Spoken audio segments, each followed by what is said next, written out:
Un jour nous étions en compagnie du prophète, paix et bénédiction soient sur lui. Nous nous étions rassemblés chez l'une des familles à Ansar. Nous étions une assemblée complète. Quelqu'un se présenta à la porte et demanda « Puis-je entrer? J'ai une demande à vous faire, une affaire à discuter. » À ce moment-là, tout le monde se tourna vers le visage du prophète, paix et bénédiction soient sur lui. Il était toujours la figure centrale. L'autorisation émanerait de lui. Le prophète, paix et bénédiction soient sur lui, comprit la situation et demanda « Savez-vous qui est celui qui a fait cette demande ?» Nous répondîmes en chœur « Allah et son prophète le savent mieux. » Alors le prophète, paix et bénédiction soient sur lui, déclara « C'est l'insensé, l'ennemi d'Allah, Iblis.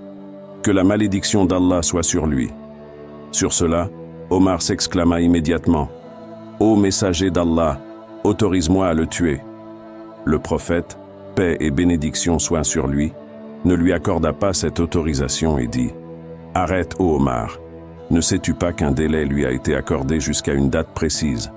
Laisse l'idée de le tuer. » Puis il ajouta « Ouvrez la porte pour qu'il entre. Il est venu ici sur ordre. Essayez de comprendre ce qu'il va dire. Écoutez attentivement ce qu'il vous racontera. » Ils lui ouvrirent la porte. Il entra et se présenta devant nous. Nous le vîmes sous cette forme, un vieil homme chauve. Il avait 6 ou 7 poils qui pendaient de son menton comme des poils de cheval. Ses yeux étaient dirigés vers le haut. Sa tête était énorme comme celle d'un éléphant. Ses lèvres ressemblaient à celles d'un buffle. Ensuite, il nous salua ainsi. « Salutations à toi, ô Mohammed. Salutations à vous, assemblée des musulmans. » En réponse à ce salut, le prophète, paix et bénédiction soient sur lui, lui dit « Les salutations appartiennent à Allah, maudit. » Puis il lui demanda « Pourquoi es-tu venu ?» Iblis répondit « Je ne suis pas venu ici de mon propre gré, j'ai été obligé de venir. » Le prophète, paix et bénédiction soient sur lui, demanda « Quelle est cette obligation ?» Iblis raconta « Un ange de ton glorieux Seigneur est venu à moi et m'a dit « Allah le Très-Haut t'ordonne de te rendre auprès de Mohammed, mais dans un état d'humilité et de modestie. Tu iras le voir et tu lui raconteras comment tu as trompé les enfants d'Adam. Tu lui diras tout ce qu'il te demandera en toute sincérité. » Puis Allah a dit « Si tu mens dans ce que tu dis, si tu ne dis pas la vérité, je te réduirai en cendres et te disperserai comme un souffle de vent devant tes ennemis. Je ferai de toi la risée de tous. Voilà pourquoi, ô Mohammed, j'ai reçu cet ordre de venir te voir. Pose-moi les questions que tu veux. Si je ne réponds pas correctement à tes questions, mes ennemis se moqueront de moi. Il n'y a rien de pire que d'être la risée de ses ennemis. » Ensuite, le prophète, paix et bénédiction soient sur lui, posa cette question. « Puisque tu vas dire la vérité, dis-moi, qui parmi les gens est celui que tu n'aimes pas le plus ?» Iblis répondit « C'est toi, ô Mohammed.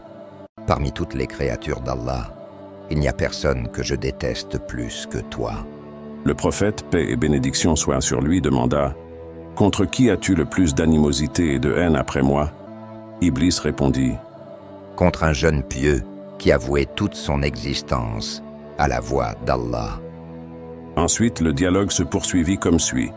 Le prophète, paix et bénédiction soient sur lui, posa une autre question. Et ensuite, qui n'aimes-tu pas? Iblis répondit Un homme pauvre et patient, qui ne révèle jamais ses besoins, qui ne se plaint jamais.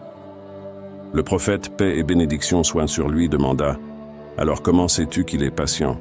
Iblis dit Ô Mohammed, il ne révèle pas ses besoins à quelqu'un d'autre. Et quiconque expose ses besoins à quelqu'un d'autre pendant 3 jours consécutifs, Allah ne le compte pas parmi les patients. La patience de ceux qui sont vraiment patients n'est pas semblable à cela.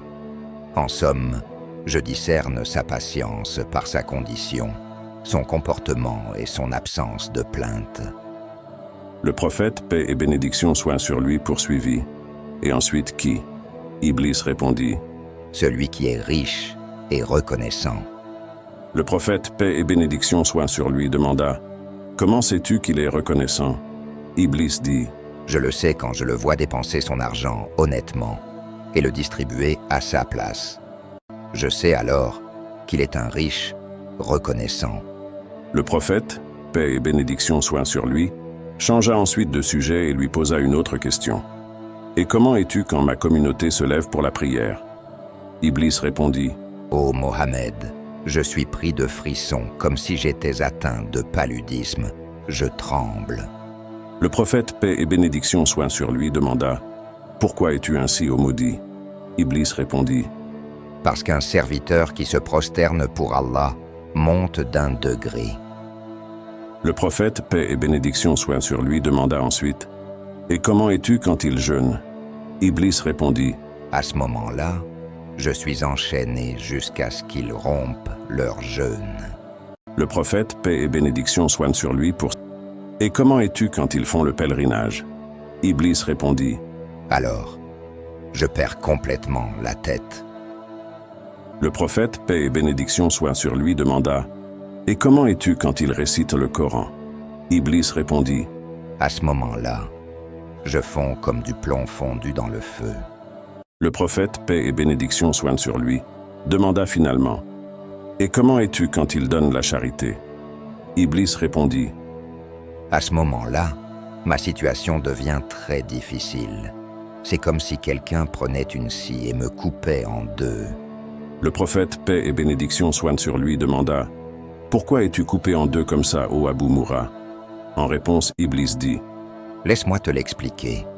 Puis il commença à raconter. Parce que la charité comporte 4 bienfaits. Voici comment.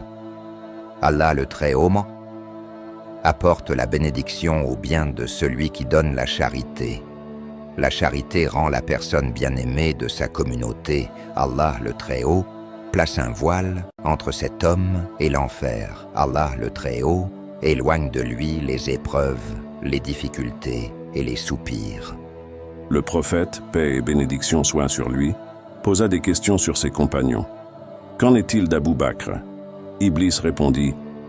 Il ne m'a jamais obéi, même à l'époque de la Jahiliya. Alors, comment m'obéirait-il après être devenu musulman? Le prophète, paix et bénédiction soient sur lui, demanda. Et qu'en est-il d'Omar ibn al-Khattab? Iblis dit. Je te jure par Allah, chaque fois que je le voyais, je m'enfuyais. Le prophète, paix et bénédiction soient sur lui, demanda. Et qu'en est-il d'Othman ibn Affan? Iblis dit. J'ai honte de lui. Même les anges miséricordieux ont honte de lui. Le prophète, paix et bénédiction soient sur lui, demanda. Et qu'en est-il d'Ali ibn Abi Talib? Iblis dit. Ah, si seulement je pouvais m'en débarrasser, si lui et moi pouvions être séparés, si lui me laissait tranquille, je le laisserais tranquille. Mais il ne me laisse pas tranquille. Le prophète, paix et bénédiction soient sur lui, conclut. Louange à Allah qui a accordé la félicité à ma communauté et t'a laissé en rébellion jusqu'à un temps déterminé. Après avoir entendu cette phrase du prophète, paix et bénédiction soient sur lui, Iblis dit. Hélas, où est la félicité de la communauté tant que je serai en vie jusqu'à ce temps déterminé? Comment peux-tu être tranquille pour ta communauté? Je m'immisce dans leurs veines, je me mêle à leur chair. Cependant, ils ne voient pas ma présence et ne le savent pas. Par Allah, qui m'a créé et m'a donné un répit jusqu'au jour de la résurrection, je les égarerai tous, les ignorants et les savants, les analphabètes et les lettrés, les pervers et les pieux. En bref, aucun d'entre eux ne pourra échapper à moi. Cependant, je ne peux pas détourner les serviteurs sincères d'Allah.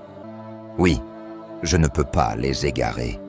Le prophète, paix et bénédiction soient sur lui, demanda alors.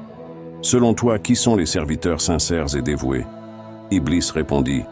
Ne sais-tu pas, ô Mohammed, celui qui aime ses pièces d'or et d'argent n'a pas de sincérité pour Allah. Si je vois quelqu'un n'aimant ni l'argent, ni les louanges, ni les éloges, alors je sais qu'il est sincère. Je le laisse immédiatement. Un individu qui aime son argent et qui cherche la louange reste attaché à ses désirs du monde, aussi longtemps que dure son amour pour ces choses. Et il est l'un de ceux que j'ai décrits parmi les gens qui m'obéissent le plus. Ne sais-tu pas que l'amour de la richesse est le plus grand des péchés majeurs? Ne sais-tu pas que, ô Mohammed, le désir de dominer est l'un des plus grands des péchés majeurs? Ne sais-tu pas, ô Mohammed, que j'ai 70 000 enfants? J'en ai assigné chacun à une tâche différente. Ensuite, chacun de mes enfants a 70 000 démons sous son commandement. J'en ai envoyé certains aux savants, d'autres aux jeunes, d'autres aux vieillards, et ainsi de suite. En ce qui concerne les jeunes, nous n'avons pas de désaccord avec eux. Nous nous entendons très bien avec eux. En ce qui concerne les enfants, ils jouent avec les nôtres comme ils le souhaitent. J'ai donné à certains de mes enfants la responsabilité des adorateurs, à d'autres celle des ascètes. Ils entrent parmi eux et les font passer d'un état à un autre, jusqu'à ce qu'ils finissent par blasphémer. Ils prennent un ton impie envers n'importe quelle cause. C'est ainsi qu'ils leur enlèvent leur sincérité.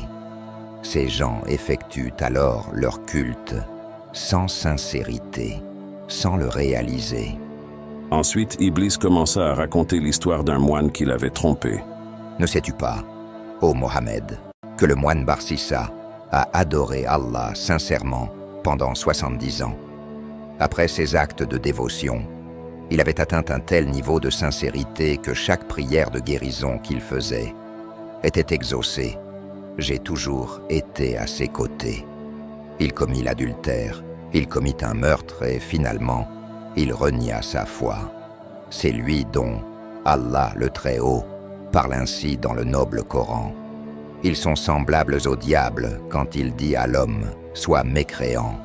Puis quand il devient mécréant, il dit « Je me désavoue de toi, je redoute Allah, le Seigneur de l'univers ».